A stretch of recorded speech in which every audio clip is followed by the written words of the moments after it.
What's wrong with the US soccer culture? What's wrong with the US soccer performance? I want to talk about this topic inspired by a book that just came out by Stephen Mandis, Columbia Business School professor. I think it's a very interesting study of US soccer, which can be translated into many other areas of business. The purpose of this podcast is to give people a sense for what it feels like to run a hedge fund. So it's not to give people a sense for how US soccer can be saved from itself or improved, or how the US can win the World Cup. This is not the purpose. But of course, I'm using this, like I said, in many episodes of this podcast series, that I'm trying to be going out, really trying to find interesting topics and interesting problems and then combine them with the business of hedge funds. And this is one of them, because US soccer has a problem, a culture problem, and it illustrates how any kind of operation, a sports operation on a nationwide basis, or a club, or a business, or a hedge fund, whatsoever, it doesn't matter. You have to stick to your guns. You have to find a way to be unique. This is 0 to 1, part of our principle stack. You have to build an innovation stack. Steve McKelvey, part of our innovation stack, that talks about this compound knowledge that you're building based on your uniqueness. And US soccer is doing none of the above. And this is what the problem is with US soccer. I'm going to elaborate this, again, leaning on Stephen Mandis' book. I haven't read it, actually. I just saw an interview and some initial thoughts by him. I'm going to read it and discuss it more formally, but I feel like his thoughts are pretty much in line with my thoughts, and therefore I dare to start talking about this even now as a sort of prelude to more in-depth conversation about how a sport like soccer in the US can be turned around and become a global success. This is a Not Even Wrong podcast. It's May 27, 2021. This is Krim Delco. For the day, the fund is up 1.65%. The market's up 12 basis points. For the year, we are down 11.8%. The market's up 11.1%. We're underperforming by 22.9%. Stephen Mandis has written a book, What Went Wrong with the U.S. Men's National Soccer Team. The gist of the argument that he's making is the following. The problem with U.S. soccer is that it's not successful because it's trying to lean on European culture and not on US uniqueness. And you cannot succeed in the US, or for that matter in any other country, with a sport that is built on somebody else's culture. This is the fundamental thesis of the book, and I completely agree with that, and I'm going to illustrate my thoughts on that. Again, I haven't read the book, so I'm just saw an interview, and this was his sort of gist of the book. So I don't want to put too much emphasis now on the book discussion, because I haven't read the book, like I said, but I have my own thoughts, and I just want to emphasize what it really means to be unique. Again, 0 to 1, part of our principle stack. So that you have to come up with something that is yours and then build an innovation stack around that. And this is how you're going to succeed. So here's the lay of the land in US soccer. We have a very popular sport. However, the culture of soccer is being imported from Europe. To some extent, it's been imported through Latin America, because the Latin American population in the US is very soccer friendly, but they again are orienting themselves to Europe. So it's kind of like an indirect import from Europe. So the culture of soccer in the US is trying to mirror European soccer culture. And this is the fundamental problem. What do I mean by that? Here are a few examples. For example, the tiki-taka soccer that Barcelona has revolutionized is everybody's trying to mimic that. It is a certain culture that fits very well into particularly, of course, Spanish soccer. They've succeeded with that. I don't think it fits very well with US soccer. Another culture is, for example, the German culture, which is things like organization, precision, and those types of things. I'm not saying that having all these attributes is not a good thing. It's very good. But again, you need to find your own way, your own culture. And what Stephen says, I completely agree with him, is that in the US, there are two cultures that work in the US. One is the underdog, and the other is the dominant player in the game. if you look at, let's say, a coverage of the Olympics by NBC, what are you going to see? You're going to see that typically they only cover sports where Americans win, which is very untypical. Let's say when I grew up in Switzerland, and there, when they cover the Olympics, they tend to cover all the disciplines. And because the Swiss don't tend to win in many, maybe in the Winter Olympics they win a little bit more, but they don't win in that many disciplines. So they just cover, let's say, wrestling, they cover athletics, they cover all that stuff because people like to watch sports, etc. In the US, it's not like that. They only cover stuff where the Americans win. So we like dominance. And what we like even more is if the underdog wins, i.e., the 1980 Olympics when the US Olympic team beat Russia in the final and won the Olympics. So the US culture is about dominance or underdog. And I think if the US soccer culture started to attach itself to American values of, again, underdog and dominance, let's take dominance, which is, of course, the more powerful attribute here.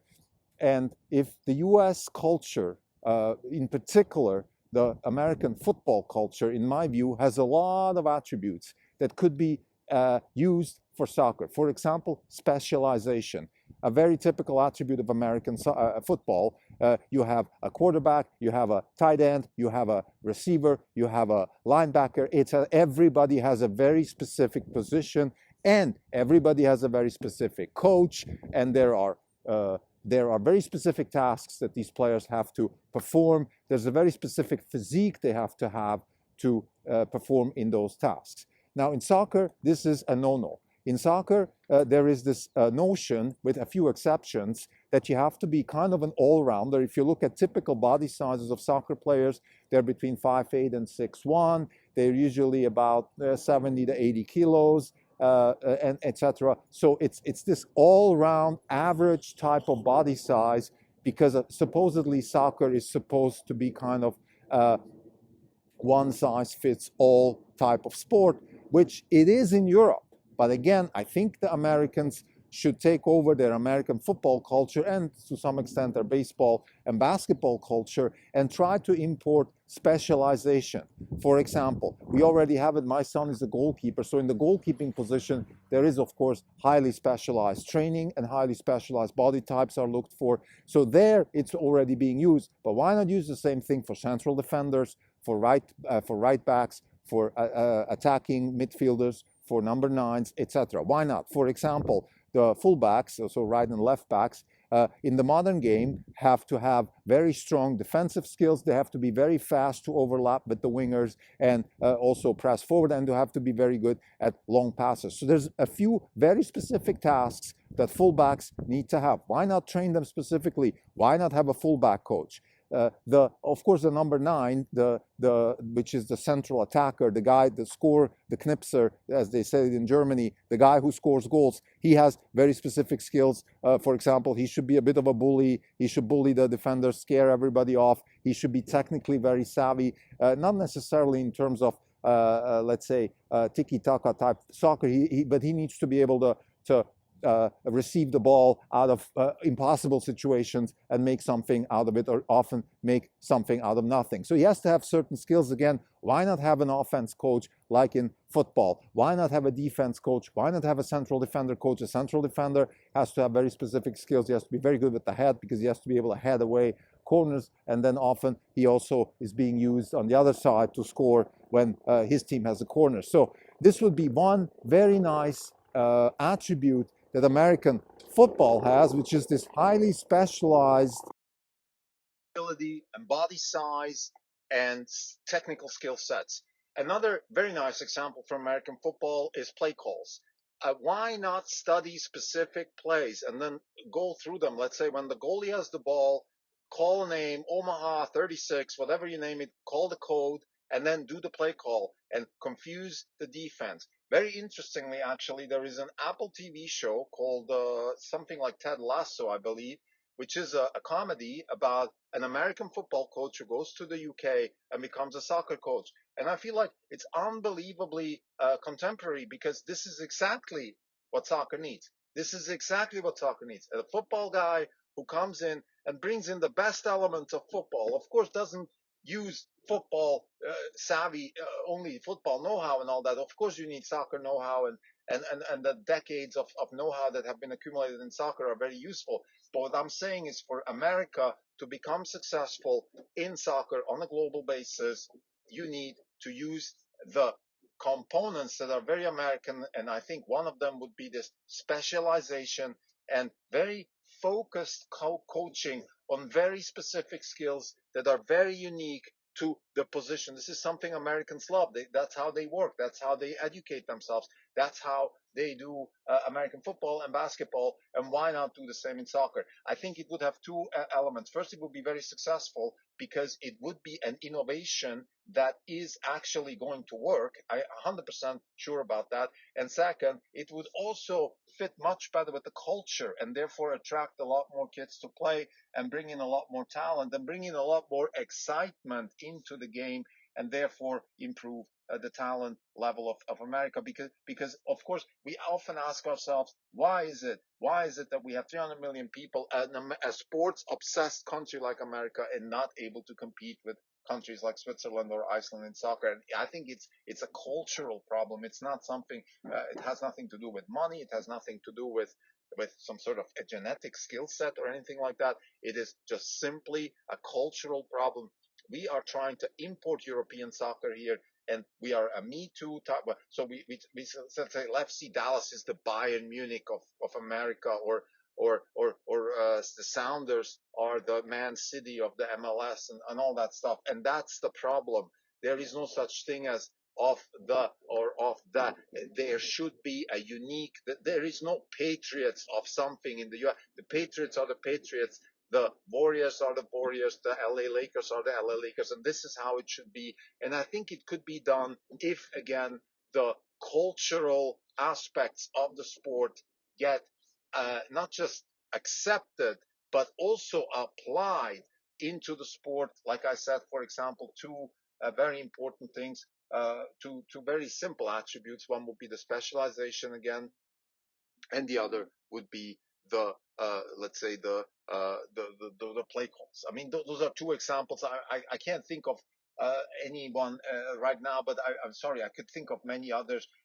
For example, also the way the sport is covered. Let's say soccer has this. This is also a part of Stephen Manders' argument. Soccer has sort of this equal employment type of attribute. Everybody should play, and I see that with my son. There is kind of almost this negativity against stardom or against hardworking kids and all that, because it's for everybody. The sport is meant to be for like recreation and not be competitive or something like that, something along those lines, which is of course completely ridiculous. Because when it comes down to the actual field, when the rubber meets the road, everybody wants to win, and the best players decide who wins, etc. So there's no difference there. But again, there is this feeling of some sort of equity that everybody should have almost equal representation in winning and losing and all that kind of stuff. And of course, that's complete nonsense. You cannot socialize a sport, and there is a bit of a risk of that happening, partly because the culture, the American sports culture, the spirit of America when it comes to sports is not reflected in soccer. So the serious elements of American society are not embracing soccer, and therefore it's being sort of left for lack of a better word, with the Fruit Loops, and they have this um, zero aggressive, zero competitive type, at least culture. Again, it's not like that on the field. Of course, it's very competitive on the field, and the Americans have had some successes also with exporting players to Europe and all that stuff. But actually, it shouldn't be like that. We shouldn't be exporting players to Europe. We should keep them here and build a talent base on our own. And we could do that if we use our own uniqueness and our own unique attributes and cultural attributes, and found a congruent way to create a sport that we all love and that we all could stand behind. So to summarize, this is a very nice example of, I think, how the 0 to 1 concept, the necessity to be unique, the necessity to have an innovation stack built on that uniqueness, that all of these things are reflected in this discussion of how American soccer could get better. And therefore, I think it's a very important discussion to have, even though it might sound maybe a little bit too bespoke now for people who don't care about soccer. I think it's worth thinking about this, and also applying this know-how to other areas in business and society. But I think for soccer and for people who love the sport like me, it is also very dear to my heart, and I hope it can be done. I'm actually even thinking of buying a club and just trying it myself. But of course, this is a topic for another podcast. Thank you.